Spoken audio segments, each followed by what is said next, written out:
GWMC council సమావేశాలు ప్రారంభమైన కొద్దిసేపటికే BRS కార్పొరేటర్లు బయటికి వచ్చారు. అసలు ఏం జరిగింది, లోపల జరుగుతున్నటువంటి బడ్జెట్ సమావేశాలకు సంబంధించి ఏమైనా నిర్ణయం తీసుకున్నారు? అసలు వీళ్ళు ప్రారంభమైనటువంటి కొద్దిసేపటికే బయటికి రావడానికి కారణం ఏదో ఒక్కసారి మనకు కార్పొరేటర్ ఉన్నారు ఇళ్ళ నాగేశ్వర గారు చెప్పండి. అసలు ఇంత వెళ్ళిన తడువుగానే మీరు బయటికి రావడానికి కారణం ఏమనుకోవచ్చు? ఇవాళ ఆ కౌన్సిల్ లోపల 1071 కోట్లతోటి బడ్జెట్ అని ప్రవేశపెట్టడం జరిగింది. ప్రవేశపెట్టినాక పార్టీకి ఒకరే మాట్లాడే కండిషన్ పెట్టారు. వాళ్ళ భజనలు చేసుకుంటారని మాత్రం వాళ్ళ అభ్యర్థులకు సంబంధించి అందరికీ అవకాశం ఇస్తున్నారు. మాకు ఇస్తే మేము మాట్లాడే చెప్పడం జరిగింది. 2024-25 బడ్జెట్నే దాని యొక్క ఫలితాలు కూడా పూర్తి స్థాయిలో ఇంప్లిమెంట్ కాలేదు. ఆ అంచనాలు చేరుకోలేకపోయారు. 24-25లో ఉన్న బడ్జెట్ చేరుకోలేకుండా 1071 పెంచిల్లు. ఇప్పుడు 1071 కోట్లతోటి బడ్జెట్ పెడితే మీకు ఉన్న ఇన్కమ్ సోర్స్ ఏంటంటే అంచనాలు వస్తాయి, గ్రాంట్స్ వస్తాయి, అవి వస్తాయి. ఎక్కడి నుంచి వస్తున్నాయి? మీకు నేపథ్యంలోనే బడ్జెట్ పెట్టి తప్ప స్పెసిఫిక్ గా లేదు. స్పెసిఫిక్ అది అంచనా బడ్జెట్ మాత్రమే. చేరుకోవచ్చు, చేరుకోకపోవచ్చు. అది 500 కోట్లే కావచ్చు, 300 కోట్లే కావచ్చు.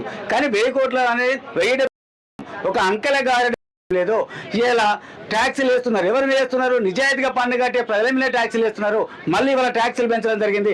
ఎందుకు అక్రమార్కుల మీద చర్యలు తీసుకుంటలేరు? ఎందుకు కమర్షియల్ బిల్డింగ్ల మీద చర్యలు తీసుకుంటలేరు? ఎందుకు నాన్ లేవర్స్ మీద చర్యలు తీసుకుంటలేరు? ఎందుకు పర్మిషన్ చాలా మంది ఇళ్లకు G+1 పర్మిషన్ ఉంటుంది, కానీ 3-4 ఫ్లోర్లు వేసి ఉంటాయి. మరి అటువంటి వాళ్ళని ఎందుకు చర్యలు తీసుకుంటలేరు? ఎందుకు అక్కడ ఇన్కమ్ జనరేట్ చేస్తలేరు? సమాధానం లేదు.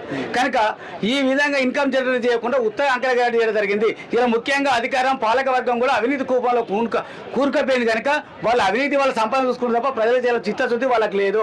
ముఖ్యంగా మేము గతంలో 2024-25లో 4000 కోట్లతోటి నగరాన్ని అండర్ డ్రైనేజీగా నిర్మిస్తామని అప్పుడు ముఖ్యమంత్రి రేవంత్ రెడ్డి తోటి సహా ఇక అందరూ ప్రకటించడం జరిగింది.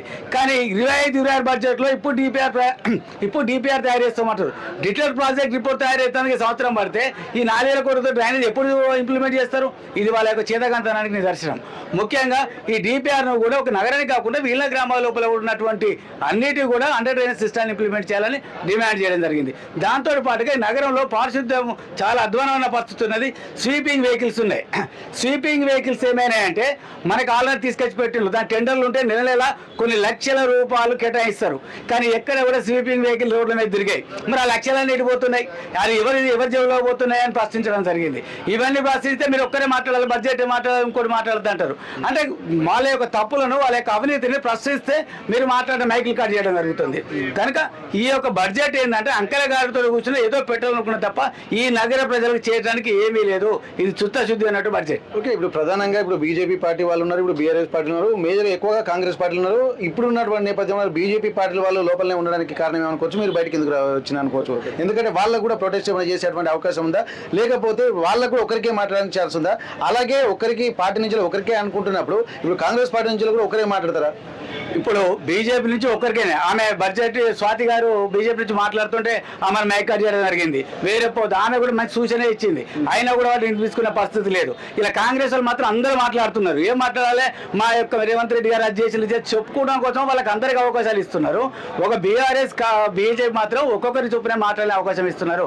అంటే ఇది పూర్తిగా కావాల్సుకొని ఏదో మమ్మ అనిపించడం కోసం చేసిందే మాత్రం తప్ప ప్రతి కార్పొరేటర్కి మాట్లాడే అవకాశం లేదు. ఓకే, మీరు మాట్లాడాలనుకున్నటువంటి అంశాలు ఇప్పటికేందంటే దాదాపు గత పాలన దృష్టిలో పెట్టుకుంటే ఇప్పుడు విమర్శలు ప్రతి విమర్శలు సహజంగా ఉన్నాయి. కానీ ఇప్పుడు విమర్శలు ప్రతి విమర్శలకు కాకుండా ఇప్పుడు మీరు చెప్పాలనుకున్నటువంటి సూచనలు ఇక్కడ గతంలో గమనించినటువంటి అంశాలు ఏవి ప్రాధాన్యంగా మీరు గుర్తించారు? ఇక్కడ ఇవాళ ముఖ్యంగా డ్రింకింగ్ వాటర్ మనకు ప్లాన్ బి లేదు. ఇప్పుడు మనకు వచ్చేది ధర్మసాగర్ చెరువు నుంచి మాత్రమే డ్రింకింగ్ వాటర్ ఇక్కడ రావడం జరుగుతుంది. ధర్మసాగర్ చెరువు లోపల ఏమవుతుందంటే అక్కడ మోటార్లు ఎప్పటికీ కాలిపోతున్నాయి, మరమ్మతులు వస్తున్నాయి. మనకు నగరానికి 4 రోజులు 5 రోజులు నీళ్ళు రాని పరిస్థితి ఉన్నది. మరి ప్లాన్ బి ఏంది?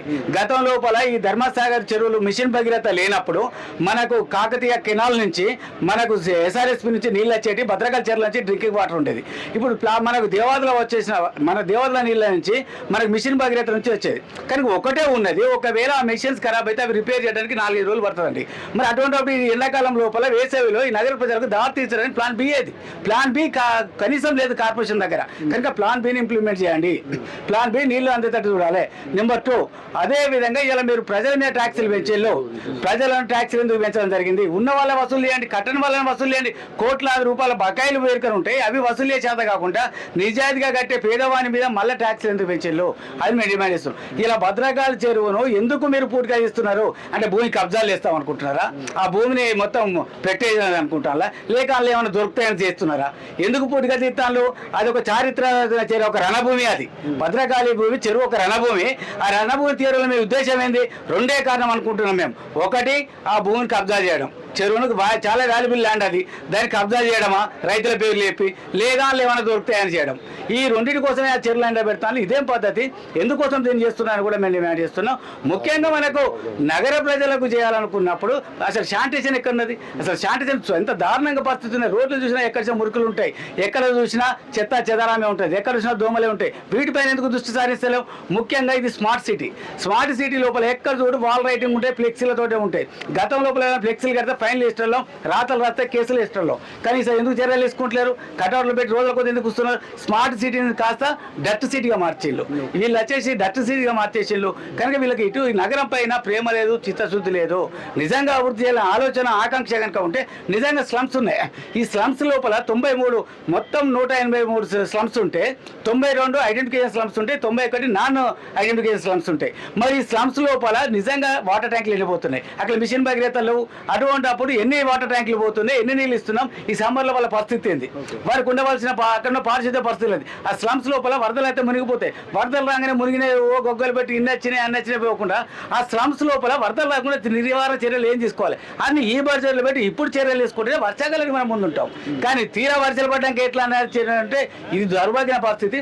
ఒక విజన్ అనేది లేదు. ఇప్పుడు మీరు చెప్తున్నట్టుగా ఇప్పుడు వారు బడ్జెట్ సంబంధించింది పూర్తి క్లారిటీ చదివి వినిపించారా మీకు? ఎందుకంటే మొత్తం బడ్జెట్ ఇవ్వలేదు. పోయినసరికి అంత అంచనా అనుకున్నాం, కాలే ఇప్పుడు గింత పెట్టినాం అంతే. అసలు ఏ డిపార్ట్మెంట్ కింద పెడుతున్నాం? ఇప్పుడు 1070 కోట్లు, 1070 కోట్లు ఈ డిపార్ట్మెంట్ కింద, ఈ డిపార్ట్మెంట్ కింద, ఒక దీని కింద అనేది విపులంగా మాకియలేదు, వాళ్ళు చెప్పలేదు. బడ్జెట్ అనేది ₹100 ఇచ్చారు. ఏమని? గతంలో గింత వస్తారు, ఒక మ్యాప్ వేసి బొమ్మలు వేసి ఇచ్చేసిండు. అప్రాక్సిమేట్లీ అంచనాలే, పర్ఫెక్ట్లీ కాదు అంచనాలు. అది 1070 కోట్లు కావచ్చు, 300 కావచ్చు, అది అంచనా అనుకుంటాను, కానీ అది రీచ్ అయ్యే పరిస్థితి లేదు. ఓకే. అయితే ఇక్కడ దాదాపు ఇక్కడ చారిత్రక నేపథ్యం ఉన్నటువంటి వరంగల్ నగరానికి కూడా ఒక స్మార్ట్ సిటీగా ఉన్నటువంటి నేపథ్యంలో అనుకున్నటువంటి బడ్జెట్ కూడా కేటాయిస్తున్నప్పటికీ ఒక అంకల గ్యారెంటీ అన్నటువంటి ఒక ఆలోచన చెప్తున్నారు. ఇప్పటికీ బడ్జెట్లో కూడా ఒక స్పెసిఫిక్ కాన్సన్ట్రేషన్ అయితే లేనట్టుగానే కనిపిస్తుంది. దీనికి సంబంధించి ఇది అంచనా బడ్జెట్గా ఇక్కడ వీళ్ళు అభివర్ణిస్తున్నటువంటి పరిస్థితి. స్పెసిఫిక్గా ఇంత అమౌంట్ అన్నటువంటి కేటాయించి దానికి ఒక ఇంప్లిమెంటేషన్లో మాత్రం ఎట్లాంటి చర్యలు కనబడడం లేదని చెప్పి అంటున్నారు.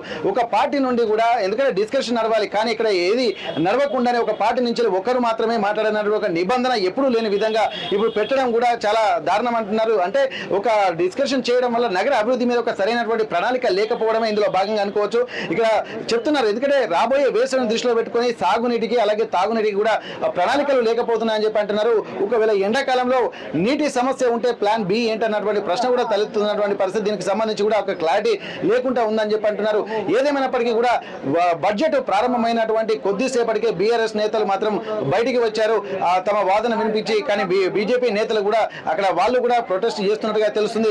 ఏదేమైనప్పటికీ కూడా వరంగల్ నగరానికి కూడా ప్రత్యేకమైనటువంటి ప్రణాళికలు రూపొందించకపోతే నగర అభివృద్ధి అనేది కుంటుపడడం ఖాయమన్నటువంటి ఒక సూచనలు మాత్రం ఇక్కడ బీఆర్ఎస్ నేతలు వ్యక్తం చేస్తున్నటువంటి పరిస్థితి. 1071 కోట్ల రూపాయలకు సంబంధించి ఒక అంచనా బడ్జెట్ గానే అభివర్ణిస్తున్నారు తప్ప దీనికి సంబంధించి ఒక స్పెసిఫిక్ రీజన్స్ లేదు. గతంలో కూడా రావాల్సినటువంటి నిధులను రాబట్టలేకపోవడము, బడ్జెట్ కు సంబంధించి డబ్బులు రావాలంటే మాత్రం ఇక్కడ పన్నుల రూపంలో పెంచుతున్నారు తప్ప రావాల్సినటువంటి పన్నులు తీసుకురాకపోవడాన్ని కూడా చాలా దారుణంగా అభివర్ణిస్తున్నటువంటి పరిస్థితి. ప్రపంచంలో ఏ మూల ఏ క్షణం ఏం జరుగుతుందో వేగంగా తెలుసుకోవడానికి తొలి వెలుగు వాట్సాప్ ఛానల్ ని ఫాలో చేయండి.